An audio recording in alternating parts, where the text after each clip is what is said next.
बड़े कड़ाल में तेल होता है गरम गरम, और उसमें मिर्ची बड़े की तरह व्यक्ति को तला जाता है। ये देखिए, ये कहने की बात होगी, परंतु उसको सुख और दुख यही मिल जाते हैं, कुछ करना नहीं पड़ता। अचानक से कोई ऐसा दुख आ पड़े जिसकी कल्पना नहीं की हो, वो उस गर्मी के तेल के ताप से ज्यादा कम नहीं होती, पर उसको यह बतलाया जाता है कि वहां ऐसे दुख है तो यहां तो भजन कर ले, हो सके इनसे तो बच जाए, तो उनसे तो अपने आप बच जाएगा। इंद्र द्वारा अपने गुरु बृहस्पति जी का अपमान हुआ है, सभा में बृहस्पति के आने पर खड़े नहीं हो, तो गुरु का सम्मान चाहिए। गुरु का देखिए गाली भी हो तो वो तरक्की देती है। गुरु गूंगे गुरु बावरे नित रहिए गुरु के पास, और गुरु जो भेजे नरक नो ताबी रखिए स्वर्ग दियास। गुरु आपका कैसा हो वो महत्व नहीं रखता, पर उसकी कृपा अगर आप पे हो जाए तो फिर आपको कोई रोक नहीं सकता। ये भागवत जी में वर्णन है कि भगवान ने भी बलि को रोक नहीं पाए थे, वामन अवतार लेके छल कपट करके उससे तीनों लोगों को हड़पना पड़ा, मतलब अर्जित करना पड़ा, क्योंकि उसके ऊपर अपने गुरु की कृपा थी बलि पर। इसलिए गुरु की कृपा महत्व रखती। तो गुरु का अपमान कर दिया तो शिवहीन तो ऐसे ही हो गया, कृपा से ही, पहले से ही गुरु के अपमान के साथ ही। परंतु इंद्र ने दूसरा गुरु बनाया त्वष्टा मुनिपुत्र विश्वरूप को, जिसके 3 मुख थे, सुरापान, मद्यपान, सात्विक भोजन पान, मतलब 3 मुख से ही वो अलग अलग किया करता था। इंद्र से उसकी हत्या हो गई तो कहीं से पपीहा बन गया, मतलब उसके तीनों मुख से 3 जीव बने। वह था ब्राह्मण। इंद्र को लग गया ब्रह्म हत्या का दोष। गाय को जानकर मारो, अनजाने में मारो, ब्रह्म हत्या दोष। ब्राह्मण को कष्ट जाने में पहुंचाओ, जाने में पहुंचाओ, ब्रह्म हत्या दोष। अब देखिए कि उसको लग गया ब्रह्म हत्या। अब इधर जावे उधर जावे, कई जगह उतारने का प्रयास किया, नहीं उतार पाए। पेड़ों की शरण में गया, पृथ्वी की शरण में गया, स्त्रियों की शरण में गया और जल की शरण में गया, तो उसका वह उतरा। कैसे कि पृथ्वी ने ऊसर भूमि के रूप में उसका 1/3 1/4 कष्ट ले लिया। जो भूमि में ऊसर भूमि के रूप में ब्रह्म हत्या दोष दिखाई देता है। पेड़ों को जब हम हाथ लगाएं या पास से तोड़ते हैं, निकालते हैं, तो गोंदनुमा तरल पदार्थ निकलता है, वो उनका दोष होता है, वो भी दिखाई पड़ता है। इनको सहनशील होने का साथ ही वरदान और वरदान भी मिला। जल को, जब जल को ज्यादा समय रख दोगे तो उसमें अशुद्धि के रूप में बुलबुले उठने लगते हैं, वो अशुद्ध जल की पहचान है, उसकी अशुद्धि की पहचान होती है, और वो ब्रह्म हत्या दोष है। स्त्रियों के पास जाकर मासिक धर्म के रूप में ब्रह्म हत्या दोष इंद्र ने अपना उतार दिया, उतर गया फ्री। तो पुनः वैसा ही वह आचरण करने लगा, फिर वैसा का वैसा हो गया, ब्रह्म हत्या दोष जो लग, पर निकाल लिया तो फिर से वही घमंड, अभिमान, अहंकार। भगवान ने कहा ये नहीं मानेगा। परंतु जिन त्वष्टा मुनि का पुत्र था विश्वरूप, उस ऋषि ने यज्ञ करके वत्रासुर नामक एक असुर को उत्पन्न किया। बहुत भारी भक्त था ये वत्रासुर भगवान का, बहुत भारी, बड़ा भक्ति करने वाला। चढ़ाई कर दी इंद्र पर, इंद्र जीत भी नहीं पाया, इसको कुछ कर भी नहीं सका इंद्र, कोई देवता उसका कुछ नहीं बिगाड़ पाए, ऐसा वचन था, उसको वरदान प्राप्त था। इतनी शक्ति, साहस, बल था इंद्र को, फिर अपनी श्री विहीन होना पड़ा, छोड़ना पड़ा राज्य, कब्जा कर लिया पूर्ण रूप से वृत्रासुर ने। इधर उधर सब जगह पता चला गया, तो पता चला भगवान की कृपा से किसका उद्धार केवल दधीच मुनि की हड्डियों से ही किया जा सकता है। दधीच मुनि के पास जाए तो देखिए ये भी एक ब्राह्मण ही था, जिसने अपना शरीर, अपना देह देवताओं की रक्षा के लिए दान दे दी। गाय से चटवा कर अपनी हड्डियां दे दी गई, जिससे बना वज्र, और उस वज्र से इसका वत्रासुर का उद्धार हुआ। परीक्षित ने कहा भगवान ऐसा भाग्य क्यों? कहा इसका पूर्व जन्म में नाम था राजा चित्रकेतु, बहुत भक्त था उस समय भी। इसने संतान की चाहना की, ऋषि द्वारा, नारद मुनिंगिरा द्वारा इसके घर संतान तो हुई, पर अन्य रानियों ने उन्हें जहर दे दिया उसे, और वो उसे मरना पड़ा। राजा को बड़ा दुख हुआ। तो संतों द्वारा, उन ऋषि द्वारा इसे समझाया गया और इसे आत्मतृप्ति संतोष दिलाया गया, उससे पुनः प्रवचन करवा के। आज वह विमान में अपने ऊपर घूम रहा था कि शिव और पार्वती को, शिव की गोद में पार्वती को बैठे देखा तो मन में कामाशक्ति जागृत हुई, और ऐसा उसको मन में आने पर पार्वती ने श्राप दे दिया, जाओ असुर बन जा। पर आकर के नीचे चरणों में गिरा कि गलती हो गई, क्षमा कीजिए। तो शिव ने कहा, तेरा उद्धार ऐसे ऐसे होगा और तुझे फल भी इसका पूर्ण तेरी भक्ति का मिलेगा। इसलिए यह इसका जीवन था। इसलिए परीक्षित, संत की कृपा से कुछ भी हो सकता है, बस उस संत की कृपा होना जरूरी है। आप दुनिया में हर समस्त दूसरे व्यक्ति के पास तब जाते हो जब आपके जीवन में कष्ट हो, पर एक ब्राह्मण ऐसा है जिसके पास आप जीवन में तभी जाते हो जब आपके जीवन में सुख का कार्य हो या शुभ कार्य हो। मरने को शुभ कार्य कहा जाता है कि भाई आप चाहे कोई भी हो, पुलिस है, वकील है, या जो भी अन्य सरकारी कार्य है, उनमें कब जाते हो जब आप भाई किसी दुविधा में होगे, कोई आपका काम अड़ चुका होगा, किसी काम में आपको बाधा आएगी या कोई आपको बाधा दे रहा होगा तब। पर ब्राह्मण के पास आप तब जाओगे जब घर में विवाह होगा, जब घर में बच्चे का नामकरण होगा, जब अंत्येष्टि होगी, जब कोई अच्छा कार्य करना होगा, तब जाते। यानी जो आपके हित की चिंता करता है। बाकी भी हित करते हैं, परंतु ब्राह्मण के पास अक्सर अपने शुभ कार्य को लेकर ही जाया जाता है, क्योंकि उसका प्रयास यह होता है कि आपको हर दुख से दूर किया जाए।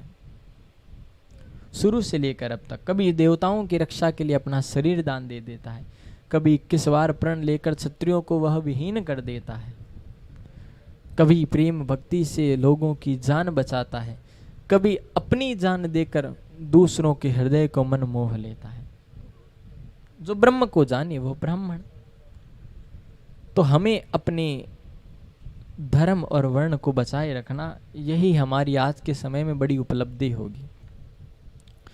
तो सुखदेव महाराज ने परीक्षित को बड़ा ही सुंदर रूप से, बड़े ही प्रेम से यह सुंदर प्रसंग सुनाया और बड़ी ही सुंदर सुंदर कथाएं बतलाई। फिर कहा, परीक्षित, मनुष्य भगवान का सुमिरन अक्सर तभी ही करता है जब उसके जीवन में दुख हो, कि दुख में सुमिरन सब करे और सुख में करे न कोई, जे सुख में सुमिरन करे तो दुख काहे को होय। पहली बात तो ये कि उसकी सभी कल्पना मात्र है, सुख और दुख। सोच लिया वो सुख और मान लिया वो दुख। जो सोचा वो तो है सुख और जो माना वो है दुख।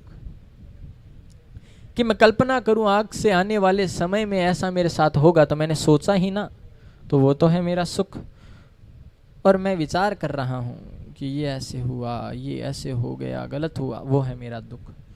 तो सोच कर किया गया कार्य तो है सुख, और जो मान लिया जाए वो होता है दुख। प्रेम से कहो ना, जय श्री कृष्ण। तो अपने सोचने में और मानने में अंतर रखो, वो ज्यादा अच्छा, वो आपको कल्याण देने वाला। प्रेम से कहिए ना, जय श्री कृष्ण। तो ऐसे ही अभिमान को त्याग कर उसके भजन में लगो परीक्षित। कहा, हाँ भगवान बताइए आगे और क्या क्या है। तो कहा, सुनो, एक गजेंद्र था, हाथियों पर राजी, हाथियों पर बहुत बड़ा उनका राजा। मंदराचल पर त्रिकुट पर्वत, 3 शिखरों से मिलकर जो पर्वत बने वह त्रिकुंट कहलाता है। त्रिकुंट पर्वत मध्याचले गजेंद्र नाव गज राजसती। गजेंद्र नाम का एक राजाओं का मतलब हाथियों में राजा, और उस जंगल का भी वह राजा बन चुका था। सभी उससे कांपते थे, डरते थे। अब इस पे एक बात है कि व्यक्ति अपने साहस के कारण, अपनी हिम्मत के कारण, अपने आचरण व्यवहार के कारण कुछ भी बन सकता है। शेर को जंगल का राजा बनाने के लिए चुनाव नहीं किए जाते, वोट नहीं डाले जाते, वो खुद राजा ही होता है उसके व्यवहार, आचरण, बुद्धि के कारण। तो आप अपने आचरण, व्यवहार, बुद्धि को इतना उत्तम बना लीजिए कि कोई आपके बारे में कुछ कहे तो भी दूसरे को समझे ना, वो ये समझ जाए कि ये जो सामने वाला कह रहा है ये बात गलत है, ये व्यक्ति ऐसा नहीं हो सकता। तो इसी पर यह बात की उसको अपने ऊपर गज को अभिमान अहंकार घमंड हो गया कि ये ऐसा है, ये ऐसा है, ये वो है, मैं ये कर सकता हूँ, मैं वो कर सकता हूँ। तो बड़ा अभिमान हो गया था अपने ऊपर। तो उस अभिमान का अब सिर पर चढ़ गया, क्योंकि भाई उसकी 100 पत्नियां थी और 150 पुत्र।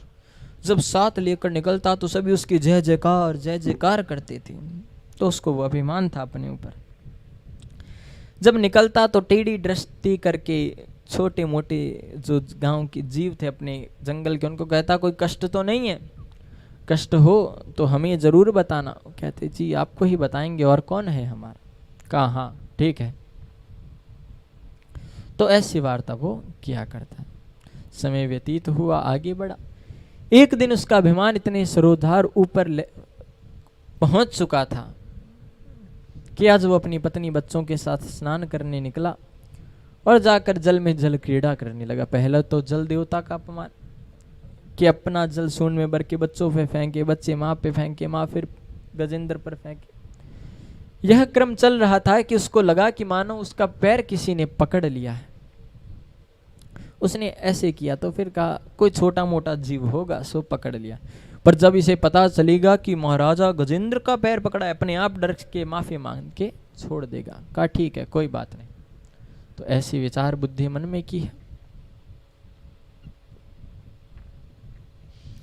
और यह विचार बुद्धि उसने मन में करके सोच रहा है कि और क्या किया जाए और क्या कर सकता हूं। सोचते सोचते अब उसकी और थोड़ी शक्ति छीन होने लगी। तो उसको ये लगा कि मानो मेरा सारा रक्त बह चुका है, अभी तक मेरी इतनी शक्ति अब न रही। अब मैं क्या करूं, अब मैं क्या करूं। विचार करते करते वह सोच में सोचने लगा, रे अब क्या होगा, अब क्या होगा। तो उसने कहा मुझे किस बात का डर। तो जैसे ही उसने अब अपनी शक्ति लगानी शुरू की, 10,000 हाथियों वाली जो शक्ति है, प्रयास करने लगा अपने पैर को बाहर निकालने के लिए। पर जल के जीव की शक्ति जल में और बढ़ जाती, वो तो उसे और नीचे खींच रहा है, ग्रह मगरमच्छ। तो पत्नी बच्चों से सहायता मांगी। पत्नी बच्चों ने सूंड से सूंड मिलाकर खींचने लगे। 150 पुत्र है और 100 पत्नियां हैं, सूंड से सूंड मिलाकर खींच रहे हैं, परंतु इतना तिनका भर भी उसे बाहर नहीं ला सके, बल्कि और अंदर चला गया। खींचते खींचते खींचते थक गए, कुछ भी नहीं हो पाया। तो वो हारने लगा।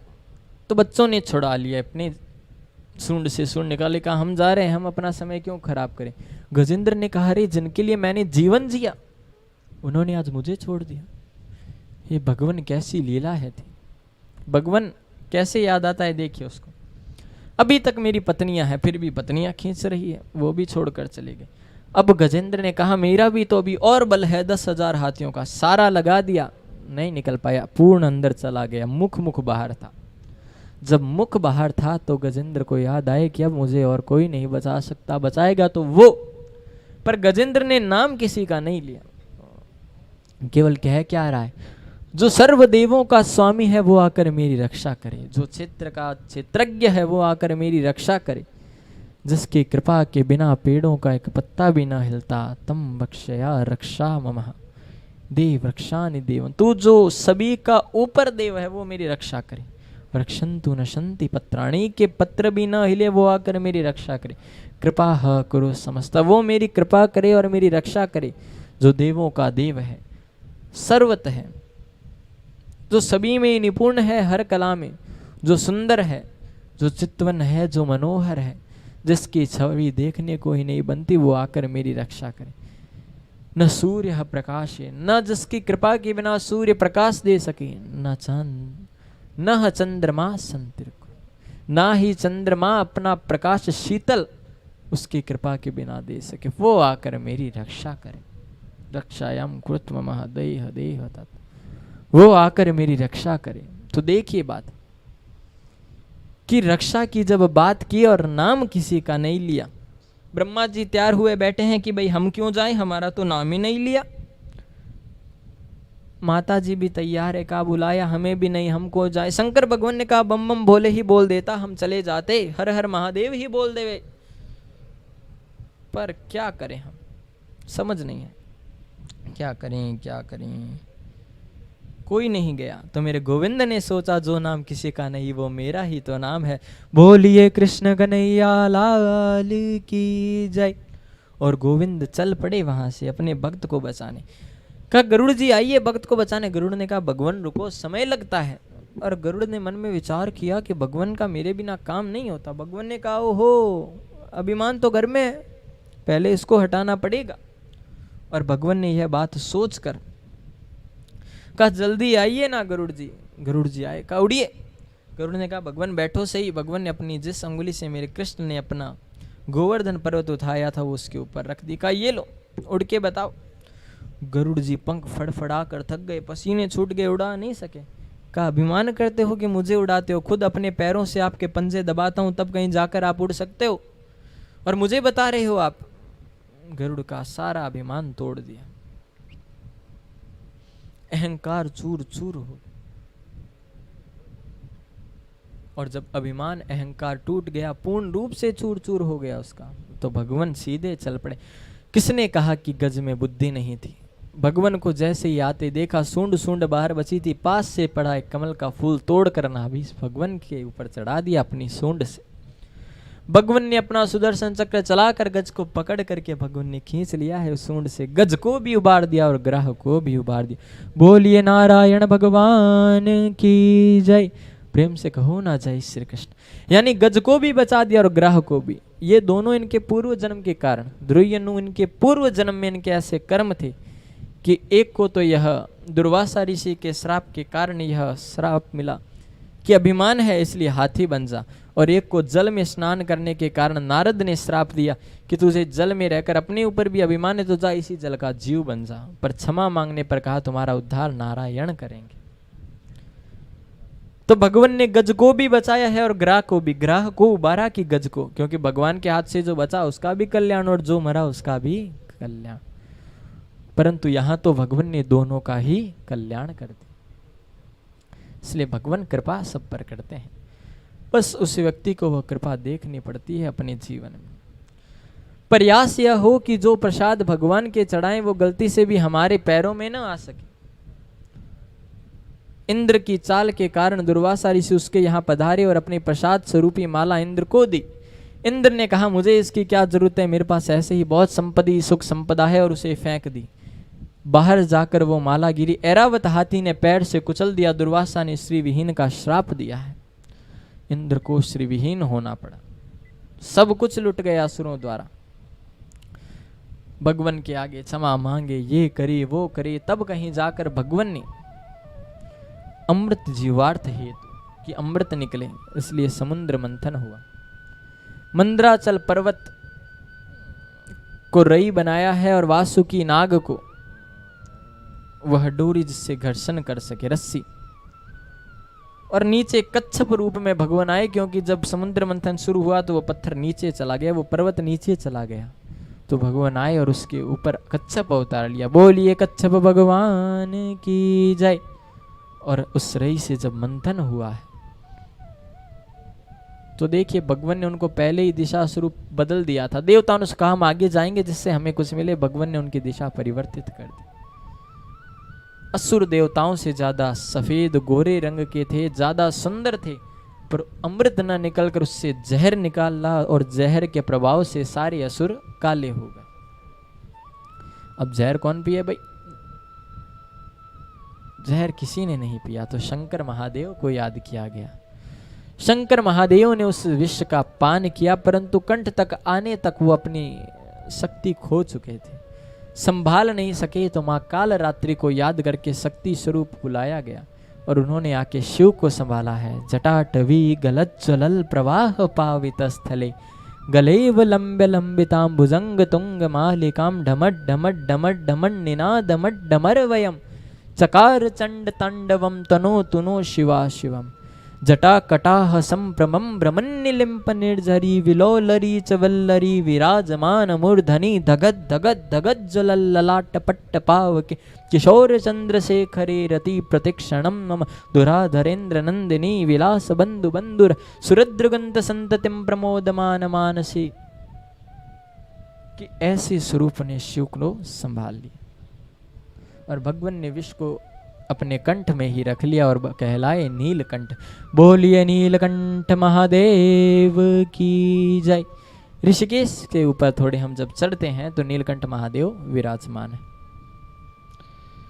तत्पश्चात बड़ा ही सुंदर वर्णन आता है कि अब देवताओं को तो फिर अपने ऊपर देखिए उसमें से अमृत निकला। तो हमारी आदत है हम जब कोई अच्छा काम होता है या हो रहा हो हमारे प्रति हम ऐसे आंखें फाड़ के देखने में है हो गया अरे देखने में ही रह जाते हैं। ऐसे ही हुआ देवता भी देखने में रह गए अमृत को। भगवान धन्वंतरी स्वरूप लेके निकले तब असुर उसका फायदा उठाकर उसे लेकर भाग गए। भगवान ने कहा कर लिया काम। मोहिनी स्वरूप लेकर देवताओं को मोहित कर भगवान ने उसे वापस लिया है। शिव मोहित हो गए इस रूप को तो देखकर और भगवान ने देवताओं को अमृतपान कराना चाहा कि स्वर भानु चंद्रमा का रूप लेकर उनके बीच में आ गया। तो भगवान इस बात को पहचान गए और भगवान ने सुदर्शन अपना चक्र चलाकर उसकी सर अलग कर दिया और धड़ अलग कर दी। सर बना राहु और धड़ बनी केतु। क्योंकि सृष्टि की संरचना में सभी को अब न्याय भी मिलना चाहिए कर्म अनुसार। तो इसी के मध्य एक अवतार का भी जन्म हुआ जो पुत्र सूर्य के हैं। माया का नाम है छाया जिनका नाम हुआ शनिदेव। बोलिए शनिदेव भगवान की जय। न्याय के देवता। जैसा आपने कर्म किया है वैसा फल मिलेगा, रोकेगा नहीं कोई। अच्छा किया है तो इतना अच्छा दे देंगे कि आपने कल्पना नहीं की है और बुरे का फल तो वैसे भी बुरा ही मिलता है। तो 9 ग्रह सोम मंगल बुध बृहस्पति शुक्र शनि रवि राहु और केतु की संरचना हुई कि सभी कल्याणार्थ हेतु सभी के जीवन के कौन कैसा कर्म कर रहा है कैसा जीवन चक्र है आप निर्भर करता है आप पर उसके प्रारब्ध और कर्मों का। ठीक है। पुनः उनको अपने ऊपर अभिमान हो गया। बलि ने कहा भगवान क्या करें। अपने गुरु शुक्राचार्य से कहा। गुरु ने कहा जीवन में गुरु सेवा कर, गौ सेवा कर और अतिथि सेवा कर, कल्याण हो जाएगा, यानी संत सेवा। बलि ने गौ सेवा, गौ की सेवा जरूरी है माताओं भाइयों बहनों, उसके बिना कुछ नहीं हो सकता। हम आज देखते हैं इतनी गौशाला है, इतनी गायों के बारे में हो रहा है, फिर भी गाय भूखी है। क्यों? हमारे कारण।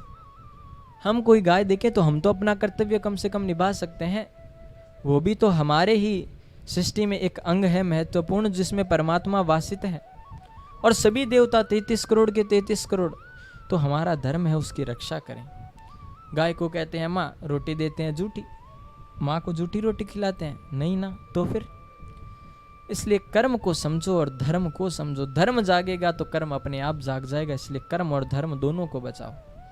जो छीन हो रहा है उसे बचाने की पहले जरूरत है। तो बड़ी सुंदर बात के माध्यम से गुरु सेवा की है बलि ने, गौ सेवा की और संत सेवा की है। आज शुक्राचार्य को लेकर आक्रमण कर दिया और त्रिलोकी का राजा बन गया। अब सबसे बड़ा दुख किसे होगा? पुत्र पर कष्ट आने पर माँ को। इंद्र की माँ अदिति पति के सामने बड़ी दुखित रहती। कश्यप जी ने कहा क्या हुआ, माला नहीं हुई क्या? क्योंकि जो व्यक्ति रोज पूजा पाठ माला करने वाला होता है उसकी गलती से भी अगर एक दिवस पूजा ना हो तो उसको दुख लगता है, कष्ट में लगता है। तो कहा प्रभु बाकी सब ठीक है, चल रहा है, मेरे पुत्र के जीवन में ये संकट है, कुछ कीजिए। तो उसे पयोव्रत नाम से फागुन में एक 12 दिवस का शुक्ल पक्ष में व्रत बताया गया। कहा इससे तुम्हें अवश्य ही पुत्र प्राप्ति होगी। भगवान ने अदिति को दर्शन करके कहा मैं तुम्हारे पुत्र के यहाँ से 3 पैर धरती लेकर आने की कोशिश करूंगा। अब देवता पहुंच गए भगवान के पास। कहा भगवान कुछ करो, इंद्र ने हमारी सृष्टि छीन ली। का ऐसे तो मैं कुछ नहीं कर सकता क्योंकि उसके ऊपर गुरु की कृपा हो गई, पर मैं कोशिश करूंगा। भाद्रपद है, भाद्वे का मास है, द्वादश तिथि अभिजीत मुहूर्तो, द्वादश तिथि अभिजीत मुहूर्त।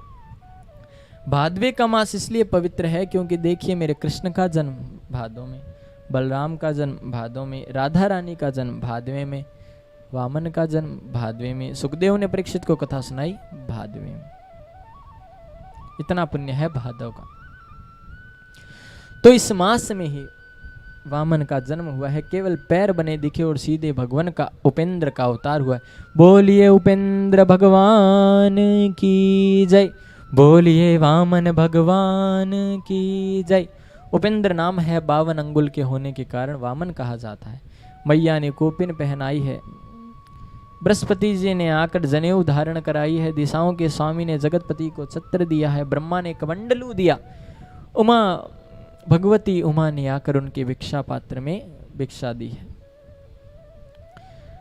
जाकर जो भी मिला वो गुरु से देने गए। बृहस्पति ने कहा इससे क्या होगा मेरा, भाई जो जनेऊ के समय एकत्रित होता है वो धन गुरु को दिया जाता है। तो कहा इससे मेरा कुछ नहीं होगा, मुझे तो त्रिलोकी चाहिए, जाओ इंद्र से लाओ। कहा जो आ गया। इंद्र के द्वार पहुंचे।